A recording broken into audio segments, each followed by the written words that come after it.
அடடே, நம்ம கனவு நாயகி கனகாவா இவங்க? ரொம்ப நாட்களுக்கு பிறகு வெளியே வந்த புகைப்படம்.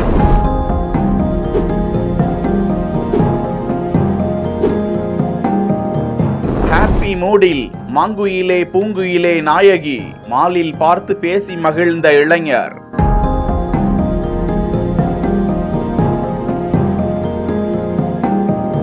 பாலாஜி ராமசாமி என்கிற இளைஞர் அவரது இன்ஸ்டா பக்கத்தில் வெளியிட்டிருக்கும் இந்த பதிவில், மாங்குயிலே பூங்குயிலே சேதி ஒண்ணு கேளு, அந்த கரகாட்டக்காரன் கனகாவுடன் ஒரு சந்திப்பு என சென்னையில் உள்ள பிரபலமான மால் ஒன்றில் எதேர்ச்சியாக நடிகை கனகாவை சந்திக்க அந்த இளைஞரால் அந்த நொடிகளை நம்ப முடியவில்லை. ஒரு காலத்தில் எப்படி நடிச்சவங்க, அந்த புன்னகையிலும் அந்த பார்வையிலும் தமிழக ரசிகர்களை கட்டி போட்டவர் நீங்கள். உங்க கூட ஒரு புகைப்படம் எடுத்துக்கிட்டுமா என பர்மிஷன் வாங்கி அத்தனை முக மலர்ச்சியுடன் போட்டோக்களை எடுத்து பதிவிட்டு இருக்கிறார். இதனை பார்க்கும் வலைதளவாசிகள், மறக்க முடியுமா? தமிழ், மலையாளம், கன்னடம், தெலுங்கு திரைப்படங்களில் நடித்தவர். ரஜினிகாந்த், பிரபு, கார்த்திக், மோகன்லால், மம்முட்டி, ஜெயராம் போன்ற பல முன்னணி நடிகர்களுடனும் நடித்த நம்ம கனகாவை மறக்க முடியுமா என பதிவுகளை போட்டு தாக்கி வருகிறார்கள்.